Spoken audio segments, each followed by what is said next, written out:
नमस्कार दोस्तों, मैं अंकित एक बार फिर से आप सभी का स्वागत करता हूं अपने YouTube चैनल इवॉल्विंग बैकवर्ड्स में। जैसा कि आप देख सकते हैं, मैं इस समय खड़ा हूं नई दिल्ली के इंदिरा गांधी अंतर्राष्ट्रीय हवाई अड्डे पर।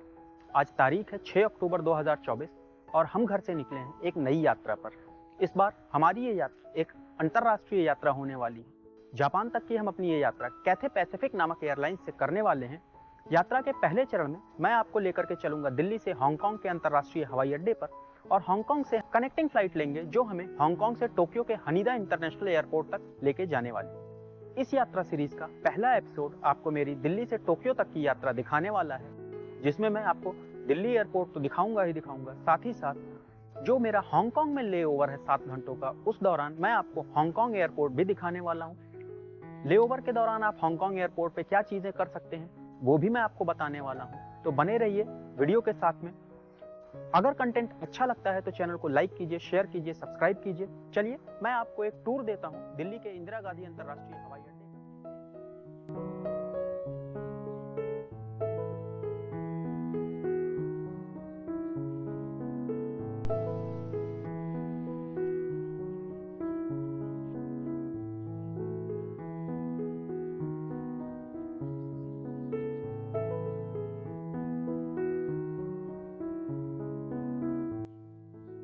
दोस्तों, इमिग्रेशन और सिक्योरिटी दोनों कंप्लीट करके हम फाइनली एयर साइड आ गए। ऐसा है कुछ नज़ारा यहाँ का। हमारी जो फ्लाइट है first leg of the journey new Delhi to Hong Kong, वो गेट नंबर 11 से डिपार्ट होने वाली है। तो अभी मैं आप लोगों को लेकर के चल रहा हूँ अपने गेट की तरफ। इमिग्रेशन का प्रोसेस काफ़ी स्मूथ रहा, ज़्यादा कुछ उन्होंने पूछा नहीं, सिर्फ ये पूछा कि आप किस लिए जापान जाना चाहते हैं, और दूसरा सवाल उन्होंने पूछा कि आपका प्रोफेशन क्या है। उसके बाद उन्होंने कुछ ज़्यादा सवाल जवाब किया नहीं और स्टाम्प कर दिया। सिक्योरिटी में हालांकि काफ़ी टाइम लगा, रश आवर था, काफ़ी भीड़ थी, तो 40-45 मिनट हमें लाइन में लग गए, लेकिन finally we have completed both और अभी हम एयर साइड आ गए हैं। चलिए अपने गेट की तरफ चलते हैं।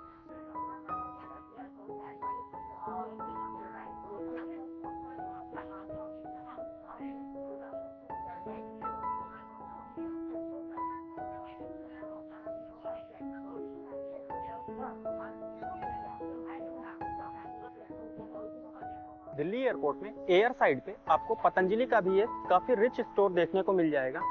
ये अपने आप में बहुत अच्छी बात है। इस समय मैं खड़ा हूँ एयरपोर्ट के फर्स्ट फ्लोर पर। यहाँ पर लाउंजेस बने हुए हैं और फूड कोर्ट्स हैं।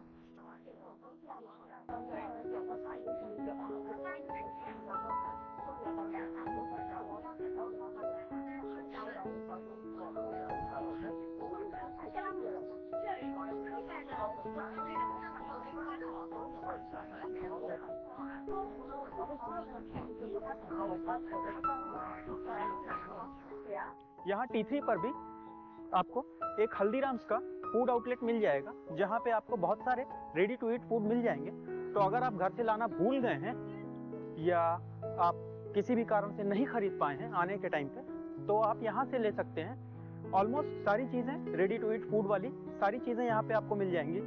दाल चावल का कॉम्बो और मटर पनीर और राइस का कॉम्बो, वेज पुलाव, मूंग दाल हलवा, एवरीथिंग जो भी हल्दीराम्स में आते हैं वो सारी चीज़ें आप यहाँ से ले सकते हैं।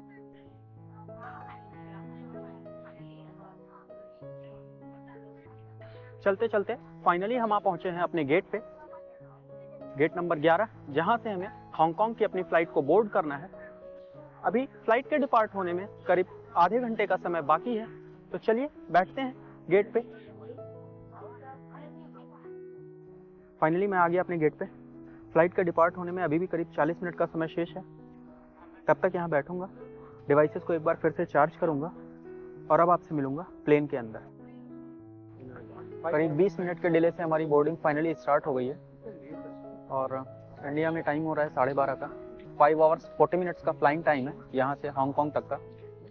हांगकांग लोकल टाइम में 9 बजे के आसपास हम सुबह हांगकांग पहुँचने वाले हैं। इंडिया में 6 साढ़े 6 के आसपास पहुँचेंगे। 7 घंटों का ले ओवर है, उसके बाद हम अपनी नेक्स्ट टोक्यो की फ्लाइट वहाँ से।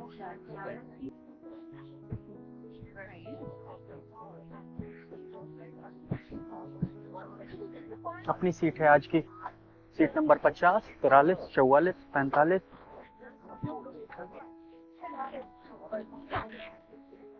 एक समय था जब कैथे पैसिफिक, ऐसा कहा जाता था कि best economy class Cathay Pacific का होता है। दिस इज 50, दिस इज के, दिस इज आवर सीट। तो दोस्तों फाइनली मैं आ गया अपनी सीट पर और मैक्सिमम आधे घंटे में यहाँ से हमारा टेक ऑफ हो जाएगा। लेग रूम ठीक ठाक है, एक डिस्प्ले है,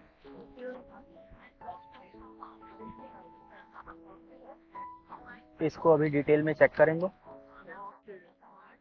ट्रे टेबल एक यहाँ है, एक यहाँ है, 2 ट्रे टेबल्स हैं। इसको आप आगे पीछे भी कर सकते हैं, चौड़ाई भी बढ़ा सकते हैं। एक छोटी टेबल यहाँ पर है फोन वगैरह रखने के लिए, ठीक ठाक लेग स्पेस है।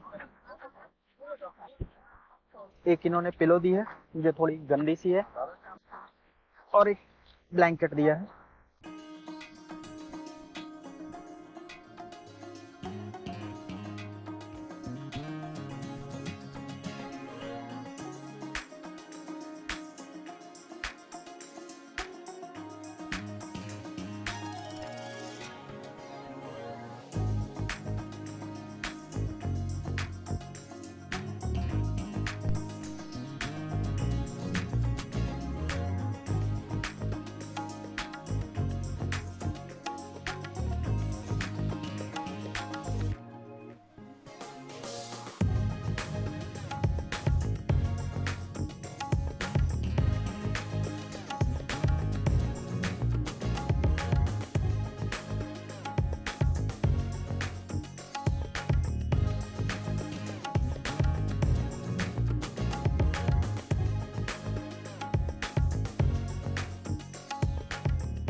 स्वागत है आप सभी का हांगकांग की धरती पर।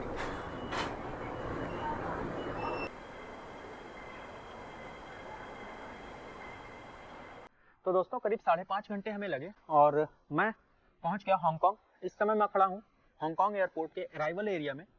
यहाँ से हमारी जो अगली फ्लाइट होने वाली है वो टोक्यो हनीडा इंटरनेशनल एयरपोर्ट की है और उस फ्लाइट में अभी हमें कुछ 5.5-6 घंटे के आसपास का गैप है। तो इस दौरान अब हम हांगकांग एयरपोर्ट को एक्सप्लोर करेंगे, देखेंगे यहाँ लेओवर के टाइम पे आप क्या चीज़ें कर सकते हैं, घूमेंगे फिरेंगे, कुछ खाएंगे और उसके बाद अपनी नेक्स्ट फ्लाइट को यहाँ से लेकर के टोक्यो पहुँचेंगे। तो चलिए फटाफट फिर से सुरक्षा जांच करवाते हैं और ट्रांसफ़र होते हैं डिपार्चर एरिया की तरफ और देखते हैं वहाँ पर किस तरह का माहौल है।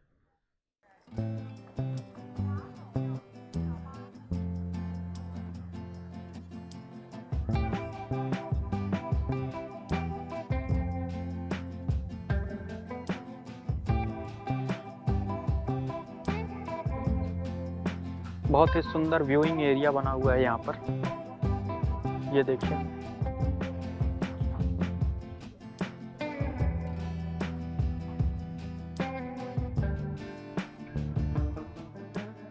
इस तरह के फ्री गेम पार्लर्स जगह जगह आपको हांगकांग एयरपोर्ट पे दिख जाएंगे। ये एक अनूठी चीज़ है जो अपने यहाँ किसी एयरपोर्ट पे नहीं दिखती। ऐसा लगता है यहाँ के लोग गेम्स के बहुत शौकीन हैं। इमर्सिव टाइप का एक्सपीरियंस होता है, आपके मोशंस को डिटेक्ट करता है। अभी मैंने इसमें एक ग्लाइडर का गेम वो खेलने की कोशिश भी की। जैसे जैसे आप बॉडी को मूव करेंगे उसी अकॉर्डिंग आपका ग्लाइडर मूव करेगा। मज़ेदार एक्सपीरियंस था। अलग अलग भाषाओं में हांगकांग एयरपोर्ट का इतिहास और कैसे ये एयरपोर्ट इवॉल्व हुआ उस चीज़ के बारे में इन्होंने लिख रखा है अलग अलग भाषाओं में, और इसमें हमारी हिंदी भी है। ये देखिए, देश के बाहर कहीं भी कुछ भी हिंदी में लिखा दिखता है तो बड़ी खुशी होती है। मुझे अच्छा लगा तो मैंने सोचा इसे आपको भी दिखाना चाहिए।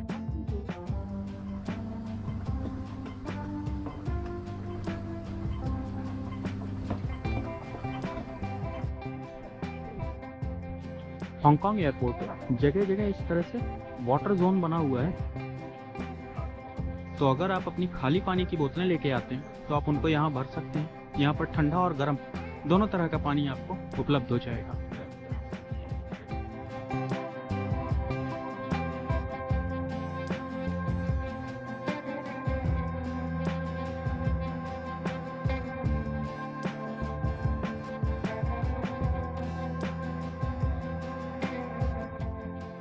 घूमते घूमते अभी हम आ पहुंचे हैं हांगकांग इंटरनेशनल एयरपोर्ट पे बनाए हुए स्काई गार्डन में। आइए अंदर चलते हैं, देखते हैं।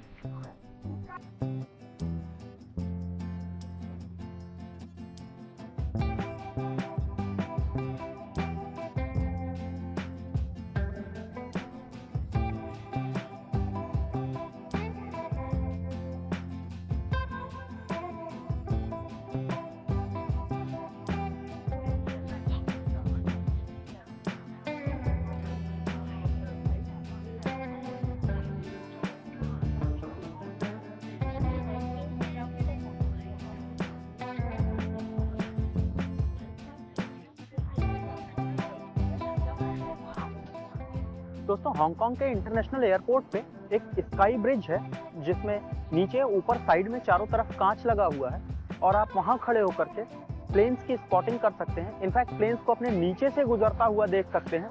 बहुत ही अमेजिंग प्लेस है, वैसा कुछ मुझे और कहीं नहीं दिखाई पड़ा। तो मेरे पीछे ये जो आपको स्थान दिख रहा है, ये जो रास्ता दिख रहा है, गेट नंबर 13 और 22 को जाने वाला जो रास्ता है, यही रास्ता है जो उस स्काई डेक की तरफ जाता है।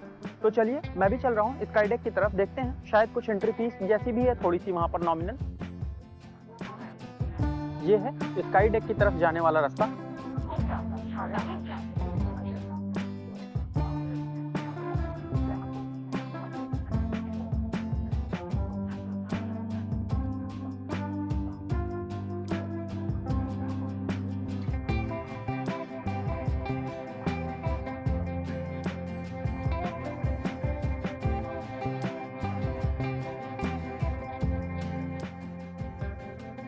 बड़े वाले बाइनोकुलर्स भी लगे हुए हैं यहाँ पर, आप इनसे भी प्लेन्स को देख सकते हो। अमेजिंग प्लेस है, हर चीज़ की जानकारी भी यहाँ पर दे के रखी है। कहाँ पर क्या है, पूरी टर्मिनल बिल्डिंग के बारे में आपको यहाँ से जानकारी मिल सकती है।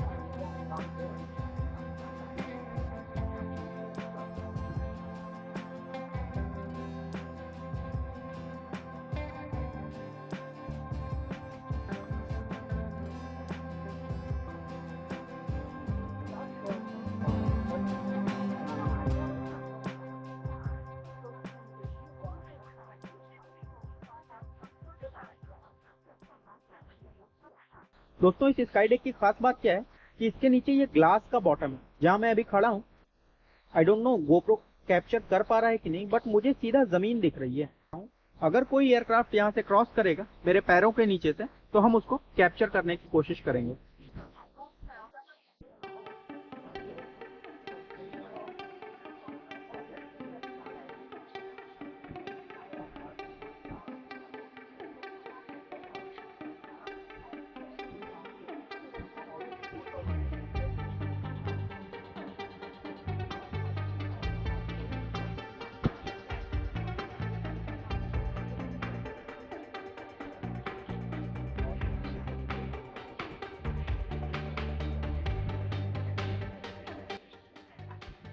तो दोस्तों, ये था हांगकांग एयरपोर्ट का स्काई डेक। बहुत ही मज़ेदार एक्सपीरियंस रहा। मैंने अपनी लाइफ में प्लेन्स को स्पॉट करने के लिए इससे उपयुक्त जगह देखी नहीं थी। तो अगर आपको प्लेन्स को देखने में इंटरेस्ट है, एविएशन में इंटरेस्ट है, और बाई चांस आप हांगकांग एयरपोर्ट से पास हो रहे हैं, तो इस जगह को मिस मत कीजिएगा। आधे घंटे यहाँ बैठेंगे, तबीयत प्रसन्न हो जाएगी। तरह तरह की एयरलाइन, तरह तरह के लोग, बहुत ही सुंदर स्थान है, बड़ा मजा आया, बहुत सारी अच्छी फोटोज भी मैंने खींची। चलिए फिर धीरे धीरे अब नीचे की तरफ चलते हैं, यहाँ से उतरते हैं क्योंकि हमारी टोक्यो की फ्लाइट का टाइम भी हो रहा है। हांगकांग एयरपोर्ट को हमने काफ़ी अच्छे से एक्सप्लोर किया, काफ़ी घूमे भटके, यहाँ की सारी जगहों को देखा। सुंदर एयरपोर्ट है, उतनी क्राउड नहीं है जितनी क्राउड के हम इंडियंस आदी होते हैं। डिस्पाइट ऑफ द फैक्ट कि बहुत बड़ा रीजनल कनेक्टिविटी का हब है, फिर भी यहाँ पे उस तरह की क्राउड नहीं है। बहुत ही मज़ेदार एक्सपीरियंस रहा।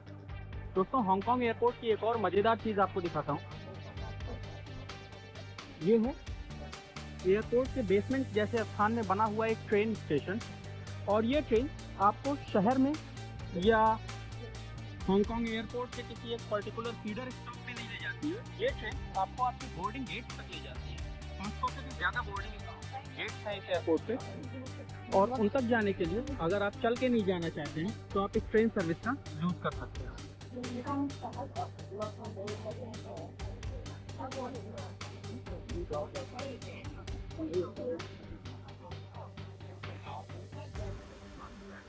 दोस्तों हांगकांग के एयरपोर्ट को अच्छी तरह से एक्सप्लोर करने के बाद अब समय हो चला था हमारी अगली फ्लाइट का, जिसके लिए मैं इस समय आ गया हूँ हांगकांग इंटरनेशनल एयरपोर्ट के बोर्डिंग गेट संख्या 48 पे।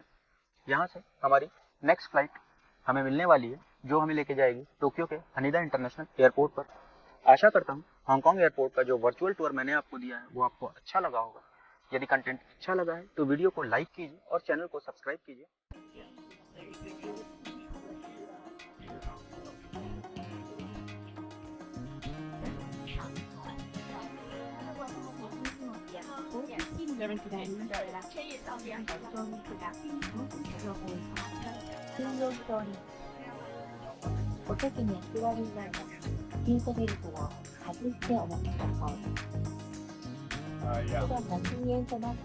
तो फाइनली आ गया मैं अपनी सीट पर। ये वाली फ्लाइट कंपैरेटिवली खाली है, उतने लोग नहीं हैं जितने इंडिया टू हांगकांग वाली में थे। यहाँ से 5.5 घंटे के जैसा फ्लाइंग टाइम है, और बहुत ही एक्साइटेड हूँ जापान पहुँचने को लेकर।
मैंने वेब चेकिंग करने के टाइम पे स्पेशलाइज्ड ये मील की रिक्वेस्ट रजिस्टर कर दी थी, जिसको कैथे पैसिफिक ने ऑनर किया है, और मुझे एक विशेष जो भारतीय प्रकार के भोजन की थाली है वो उस फ्लाइट में भी उपलब्ध कराई है, जो फ्लाइट हांगकांग से हैनीडा जा रही है, टोक्यो जा रही है। तो ये एक अच्छा जेस्चर है।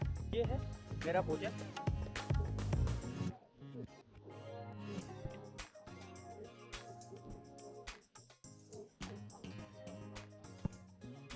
तो दोस्तों ऐसी है कुछ हमारी इंडियन थाली। ये नान है, राइस है, एक ग्रेवी है, एक भिंडी की सब्जी है, कुछ फ्रेश कटा हुआ सलाद है, कस्टर्ड, और ये रायते जैसा कुछ दिख रहा है, एक पिकल है। दोस्तों खाना बहुत टेस्टी है, लगेगा नहीं आपको कि आप हांगकांग से टोक्यो की फ्लाइट में इतना ऑथेंटिक और इतना टेस्टी इंडियन खाना खा सकते हैं। इतना टेस्टी फूड इससे पहले मुझे एमिरेट्स में मिला था, इंडियन फूड का कोर्स, और उसके बाद कैथे पैसिफिक ने ऑफर किया।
दोस्तों वेलकम टू जापान।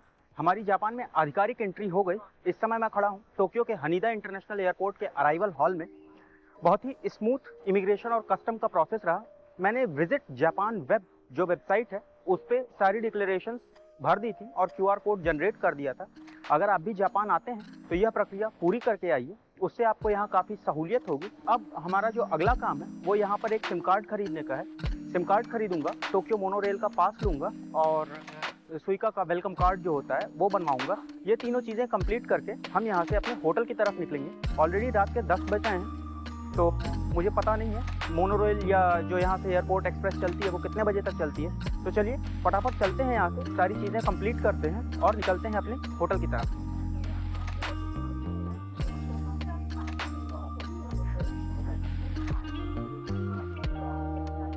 ये है अराइवल हॉल। बस टिकट्स के भी काउंटर बने हुए हैं। इस तरफ टूरिस्ट इंफॉर्मेशन सेंटर है, इस तरफ है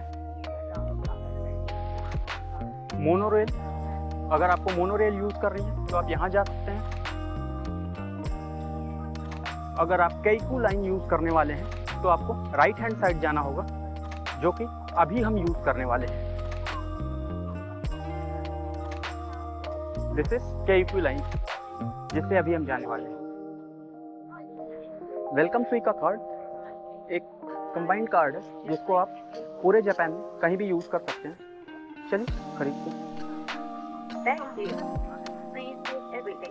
ये देखिए, हमने अपना सुइका कार्ड इनकी मशीन से जनरेट कर लिया और ये मुझे मिल गया मेरा वेलकम सुइका कार्ड। अब उसको एक यूनिफाइड पेमेंट सिस्टम के जैसा आप अपने स्टे के दौरान यूज कर सकते हैं। इसके साथ ड्रॉबैक ये है कि ये कार्ड में जो भी बैलेंस आपका जर्नी खत्म होने के टाइम पे बचा रह जाएगा उसको आप फिर रिफंड नहीं ले सकते, वो लैप्स हो जाएगा। That is the first thing. Second thing, इस कार्ड की वैलिडिटी ओनली 28 डेज। तो फर्स्ट थिंग जो आज की थी यहाँ एयरपोर्ट की हमारी, वो कंप्लीट हो गई। अब हमें अगला काम करना है, वो है एक सिम कार्ड खरीदना है और दूसरा टोक्यो मोनोरेल का पास लेना है। दोस्तों ये है टूरिस्ट इंफॉर्मेशन सेंटर। यहाँ से मैंने एक टोक्यो ट्रैवल गाइड ली है, इंग्लिश वाली, फ्री में इन्होंने दी मुझे। वो आप भी ले सकते हैं, उसमें काफ़ी सारी इन्फॉर्मेशन आपको मिल जाएगी। और उसके बगल में ये टोक्यो सबवे टिकट का काउंटर है। यहाँ से मैं 48 आवर्स का सबवे पास ले रहा हूँ। ये देखिए, ये है मेरी ट्रैवल गाइड और ये है मेरा टोक्यो मेट्रो का subway pass. Suica card already मैंने ले लिया है। So that's it. Now we are heading towards our hotel.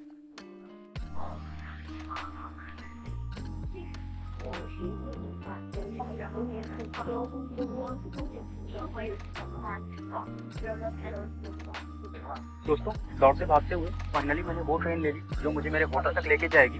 Airport से जो केकू लाइन चलती है उसकी लास्ट ट्रेन मुझे मिली। सिम कार्ड खरीदना, मेट्रो का पास बनवाना और सुइका कार्ड लेना, इन सब चीज़ों में काफ़ी समय चला गया। मुझे अनुमान नहीं था इतना समय जाएगा। बैगेज के लिए भी थोड़ा वेट किया हमने। तो कुल मिला जुला के सिचुएशन ऐसे बन गई थी कि मुझे लग रहा था कि मुझे एयरपोर्ट पे ही रात बितानी पड़ेगी, क्योंकि अगर वो ट्रेन छूट जाती तो फिर मुझे टैक्सी लेनी पड़ती और taxi would have been very expensive. तो फाइनली दौड़ते भागते हुए मैंने केएफसी लाइन ली। उससे मैं आया शिनागावा स्टेशन।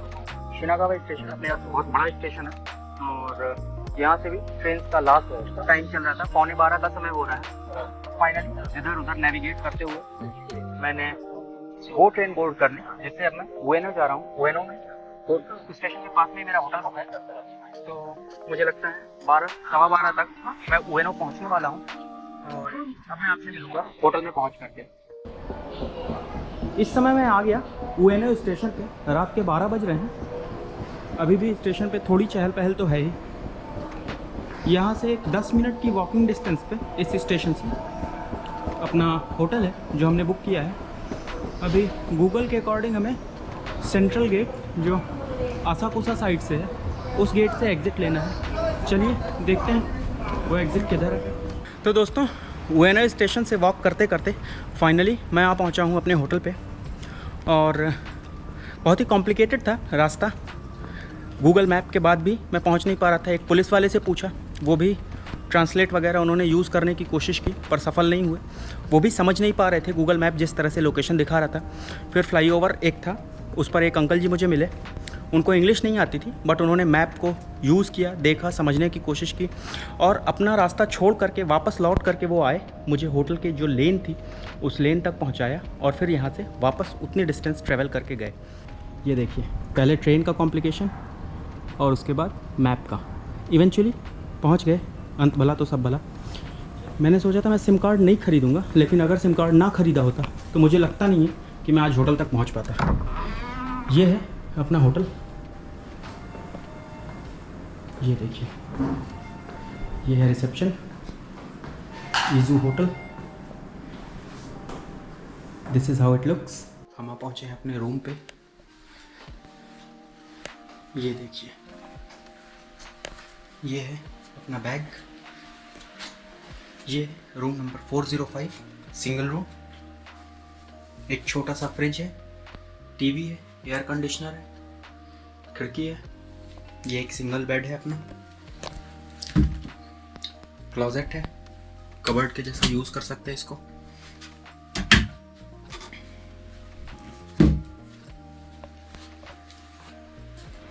और रूम के बाहर ये है हमारा बाथ एरिया, बाथ टब है।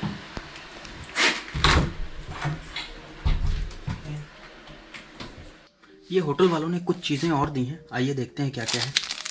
ये एक टूथब्रश है, ये एक मग है, ये मुझे भी नहीं पता क्या है। हेयर ड्रायर है, टॉवेल्स हैं, नाइट सूट है। गुड। मैं टोक्यो में अपने होटल में सेटल इन हो गया। इस समय रात के 2 बज रहे हैं, काफ़ी देर हो गई हमें आने में। उसके बाद बहुत सारी चीज़ें करनी थी, बहुत सारे कार्ड्स बनवाने थे, सिम कार्ड लेना था, मेट्रो का पास बनवाना था। तो ये सारा कुछ करते करते हमें काफ़ी देर हो गई।